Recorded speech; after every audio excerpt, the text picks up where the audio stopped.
Hello साथीहरू नमस्ते सबैजनालाई। आज चाहिँ म हजुरहरू सामु मासु बनाएको भिडियो राख्दैछु।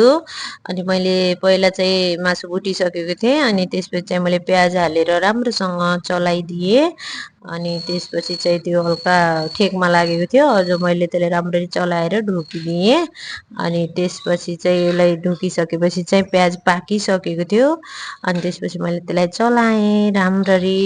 अनि त्यसपछि चाहिँ मैले टमाटर हाल्दैछु। अनि टमाटर चाहिँ अलि धेरै हालेको मैले, किनकि ग्रेभी बनाउनु छ नि त मलाई। अनि त्यसपछि नमक हालेँ मैले। अनि हजुरहरूलाई कति चाहिन्छ त्यति हाल्नु होला, म चाहिँ अलि धेरै नै हालेछु नमक मैले, मलाई ग्रेभी बनाउनु छ नि त त्यसैले। अनि त्यसपछि चाहिँ मैले मिक्स मसला हालेँ। सबै मसला म मिक्स गरेर राख्छु, त्यसैले चाहिँ म त्यसैमा छ सबै चिज चाहिने जति मसला। अनि त्यसैले मैले मसला हालिदिएँ। अनि त्यसपछि चाहिँ मैले कान्दा मसला हालेँ, अलि धेरै पिरो होला भनेर हालेको मैले चाहिँ। अनि त्यसपछि मैले अदरक पेस्ट पनि हाल्दैछु। अनि अदरक पेस्ट मेरो एउटा हातले समातेँ नि त, राम्रोसँग आइरहेको थिएन, भिडियो खिच्दैछु अर्को हातले। अनि त्यसपछि मैले ढोकिदिएँ। ढोकिसकेपछि फाइनली त्यो पाकिसकेको थियो। अनि त्यसपछि मैले चलाएँ राम्रोसँग, त्यसलाई चलाएँ। अनि त्यसपछि पानी हालेर पाक्नलाई छोडिदिएँ एकछिन। अनि त्यसपछि त्यो राम्ररी पाकिसकेको थियो।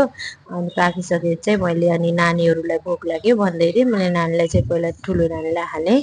अनि भात हालेँ, लेग पिस हालिदिएँ। अनि त्यसपछि चाहिँ अर्को नानीलाई पनि हालेँ भात। अनि त्यसपछि चाहिँ अर्को नानी पनि भोक लाग्यो भन्दैछ। अनि त्यसपछि चाहिँ अर्को नानीलाई पनि हालिदिएको लेग पिस। अनि त्यसपछि चाहिँ मैले दुइटैलाई दिइसकेँ। अनि मैले आफूलाई स्प्राइट हालेँ। अनि नानीहरूलाई चाहिँ उसको बाबाले अगाडि नै हालिदिइसक्नु भएको थियो स्प्राइट। अनि त्यसपछि चाहिँ सानो नानी चाहिँ स्प्राइट पिउँदैछ। अनि कस्तो छ भनेर सोधेको। अनि मिठो छ भनेछन् दुइटैले। अनि त्यसपछि चाहिँ ठुलीले पनि पिइन् स्प्राइट। अनि पछि उसलाई नि कस्तो लाग्यो भनेर सोधेको छु, राम्रो छ भन्दैछ उसले नि। अनि मलाई पनि भोक लागेको थियो, अनि त्यही भएर चाहिँ म पनि खाना बसिहालेँ। अनि मिठो भएको थियो खाना चाहिँ। अनि त्यसपछि मैले पनि स्प्राइट पिएँ, साह्रै गर्मी छ नि त त्यही भएर चिसो मिठो भइरहेको थियो। लास्टमा अनि चाहिँ मैले मेरो त्यसपछि बुढालाई सोधेको मेरो कस्तो बुढालाई छ पनि भनेर, दिएको खाना मिठो छ मिठो छ भन्नुभयो भन्दै उहाँले पनि। हुनुहुन्थ्यो, अनि स्प्राइट पिउनु स्प्राइट भयो। पिउनु भयो आजलाई उहाँले यति नै, पनि। By by.